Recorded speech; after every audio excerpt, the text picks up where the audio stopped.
सातवें चरण की शिक्षक बहाली जो जुलाई के अंत में या फिर अगस्त के प्रथम सप्ताह में प्रस्तावित है, नोटिफिकेशन जारी होने वाला है, उसको लेकर सेक्रेटेरिएट से यानी कि सचिवालय से क्या किस किस पॉइंट्स पर सहमति प्राप्त हो चुकी है, अनुमोदन मिल चुका है, उसको लेकर आज मैं ये वीडियो आपके साथ लेकर आई हूँ। फ्राइडे के दिन हम लोग जानते हैं कि सचिवालय से मुलाकात का दिन होता है। जो अभ्यर्थीगण हैं, जो नेतागण हैं शिक्षक संघ के या फिर जो भावी शिक्षक संघ के ग्रुप बने हुए हैं, वो लोग जाते हैं, मिलते हैं और सचिवालय से जो प्रश्न हैं उनके उत्तर प्राप्त करने की कोशिश करते हैं। जो भी सातवें चरण की बहाली को लेकर जो भी असमंजस है उस डाउट को भी क्लियर करते हैं, साथ ही अपनी मांगों को भी उनके समक्ष रखा जाता है।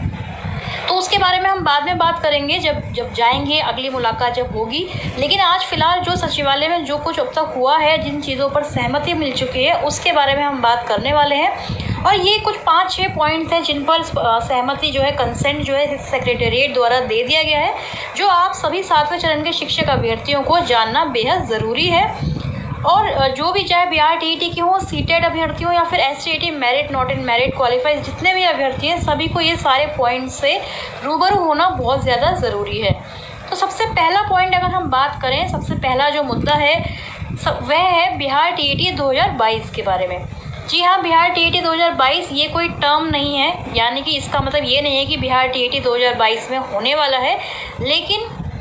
आप लोग जानते ही होंगे कि बहुत सारे ऐसे अभ्यर्थी हैं, हज़ारों अभ्यर्थी जो सीटेट क्वालिफाई नहीं कर पाए या फिर जिन्होंने हाल ही में अपने जो है प्रशिक्षण वगैरह पूरा किया है। तो उन वैसे अभ्यर्थियों की ये मांग है कि जब हर चरण से पहले 5वां चरण हो, 6ठा चरण हो, बिहार टीईटी का आयोजन किया गया, तो फिर 7वें चरण से पहले सरकार बिहार टीईटी का आयोजन क्यों नहीं करेगी। तो इसको देखिए, सचिवालय से 2 पॉइंट्स पर बात हुई है। पहला पॉइंट उन्होंने दिया कि जब इस बारे में अभ्यर्थियों ने बिहार टीईटी को लेकर कोर्ट केस किए तो पटना हाईकोर्ट से सीधा निर्देश सरकार को यह दिया गया कि यदि सरकार चाहे तो बीटेट कंडक्ट करवा सकती है, यदि ना चाहे तो ना करवाए। ऐसा कोई कंपल्शन कोर्ट की तरफ से, कोई डायरेक्शन, कोई भी ऐसा ऑर्डर नहीं दिया गया कि बिहार टीईटी 7वें चरण की बहाली से पहले ही कंडक्ट करवाना है। और साथ ही आपको ये भी याद दिला दें कि जो विधानसभा का जब सत्र चला था तो शिक्षा मंत्री विजय कुमार चौधरी से यह बिहार टीईटी का प्रश्न पूछा गया, तो उन्होंने ये स्पष्ट तौर पर कह दिया था कि 7वां चरण शिक्षक बहाली का हम पहले करेंगे और उसके बाद में बिहार टीईटी का आयोजन किया जाएगा। और ये उनकी जो 2-3 दिन पहले भी हमने इंटरव्यू देखा था जिसमें उन्होंने कहा कि रिक्तियों की गणना पूरी होते ही 7वें चरण की बहाली का विज्ञापन आएगा। तो उस चीज़ से भी क्लियर हो ही गया, अगर उनको बीटेट की बात करनी होती है तो वह वहाँ पर ज़रूर कर देते। और फिर जुलाई अगस्त से पहले हमें नहीं लगता कि बीटेट का आयोजन हो भी जाएगा और 7वां चरण का विज्ञापन भी आ जाएगा। तो इसलिए बीटेट 2022 की उम्मीद जो है बहुत ही कम है। सचिवालय से भी इस चीज़ को क्लियरेंस मिल चुकी है। दूसरी बात जब सचिवालय से पूछी गई कि नियमावली में संशोधन किया जाएगा 2012 या फिर 2020 की नियमावली को फॉलो करके 7वें चरण की बहाली को रूप दिया जाएगा, तो इस बारे में सचिवालय सूत्रों से ये पता चला कि 2020 की ही नियमावली को ही फॉलो किया जाना है। हाँ, लेकिन उसमें एकेडमिक मार्क्स होंगे, टीईटी मार्क्स पर बहाली होगी, 50-50 का रेशो होगा या 80-20 का होगा। तो ये सारी चीज़ें जो है इनको संशोधित करके नियमावली ज़रूर लाई जाएगी, क्योंकि जो अधिसूचना आएगी उसमें ये अलग अलग तौर पर सारी चीज़ें मेंशन होंगी कि 1 to 5, 6 to 8 और ख़ासकर माध्यमिक में, क्योंकि आप लोग जान ही रहे हैं कि STET merit not in merit 2 categories में अभ्यर्थीगण बटे हुए हैं। तो इन दोनों ही कैटेगरीज़ को सेटिस्फाई करने का जो पूरा एक तरह से हम कह सकते हैं कि जो जिम्मेदारी है वह केवल और केवल अधिसूचना पर होगी और उसमें ही मेंशन होगा कि नियमावली को कितना संशोधित किया गया है। तो ये सारी चीज़ें भी सचिवालय से मिली कि नियमावली में संशोधन पॉसिबल है, किया जाएगा, 2020 की नियमावली को फॉलो किया जाएगा। तीसरा जो पॉइंट है, तीसरा जो मुद्दा है वह होगा डोमिसाइल पॉलिसी के बारे में।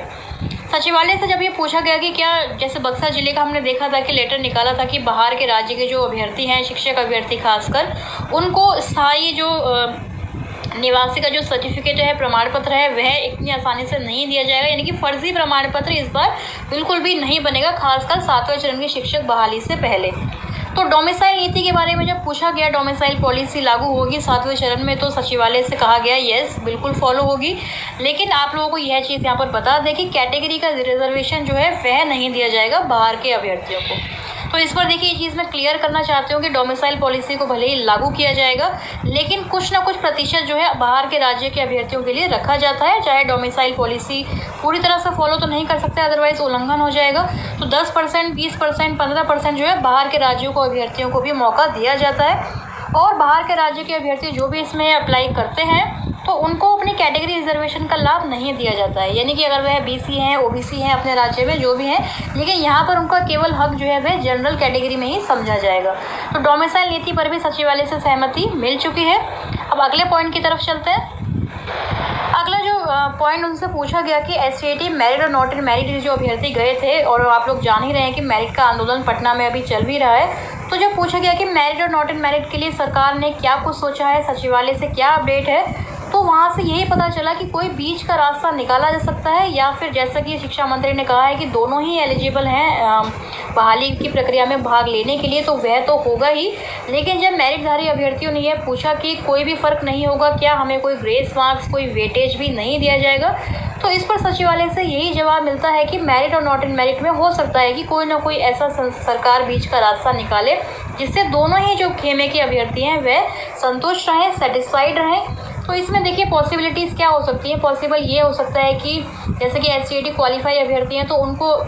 ज़रूर ही बहाली में पार्टिसिपेट करने का, भाग लेने का मौका मिलेगा, लेकिन जो मेरिट वाले अभ्यर्थी हैं हो सकता है कि उनके लिए सरकार कोई बोनस पॉइंट, कोई वेटेज वगैरह रख दे,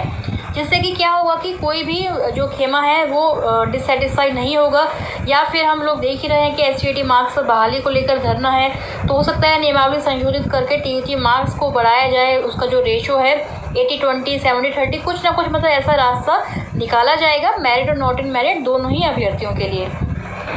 अगला जो हमारा मुद्दा रहा जो सचिवालय से पूछा गया, क्योंकि बहुत सारे जो ज़िले हैं ऐसे जहाँ पर रिक्तियों की गणना को लेकर अभी तक लेटर जो है नहीं निकाला गया है, या फिर क्लियरली जो है लेटर को किस तरह से देना है, जो रिक्तियों की संख्या है उसका आंकड़ा किस हिसाब से लेना है, ये कई जिला शिक्षा पदाधिकारियों को क्लियर नहीं हो पा रहा है। तो इसलिए भी कुछ अभ्यर्थी सचिवालय गए थे और ये दरख्वास्त की थी वहाँ पर कि जो प्राइमरी डायरेक्टर हैं, प्राथमिक शिक्षा निदेशक हैं श्री रवि प्रकाश जी, उनके द्वारा एक और लेटर जारी करवाया जाए जिसमें रिक्तियों की गणना को लेकर, खासकर मूल कोटि, स्नातक कोटि को लेकर सारी ये चीज़ें क्लियर हों कि किस फॉर्मेट में रिक्तियाँ जो हैं जिलों से मंगवानी है और NIC पर उनको अपलोड करवाना है। तो इसको लेकर भी सचिवालय से यह पता चला कि बहुत जल्द ही, यानी कि 1-2 दिन में ही शायद एक और लेटर जो है प्राइमरी डायरेक्टर की तरफ से जारी होने वाला है, जिसमें वह रिक्तियों की गणना को लेकर एक फॉर्मेट भी डिक्लेयर करेंगे कि किस फॉर्मेट में ये सारी जो रिक्तियां हैं देनी है और NIC पर इनको अपलोड किया जाना है। लास्ट और सबसे इम्पोर्टेंट पॉइंट जो सचिवालय से पूछा गया एक बार फिर से कि क्या जो 7वें चरण की बहाली है उसको ऑनलाइन एवं सेंट्रलाइज तरीके से अंजाम दिया जाएगा,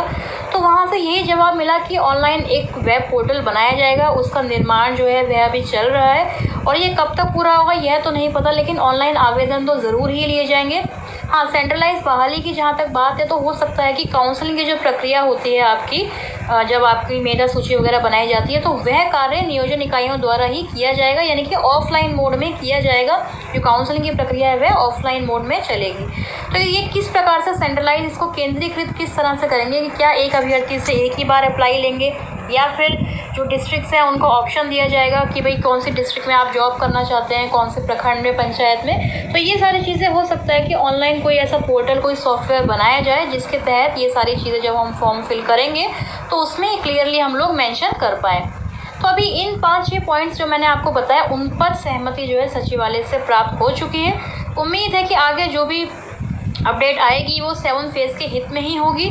जुलाई के एंड में ना सही लेकिन अगस्त के फर्स्ट वीक में ज़रूर ही नोटिफिकेशन जारी होगा प्राथमिक का। तो इसी आशा के साथ, इसी कामना के साथ इस वीडियो को मैं अभी एंड करती हूँ।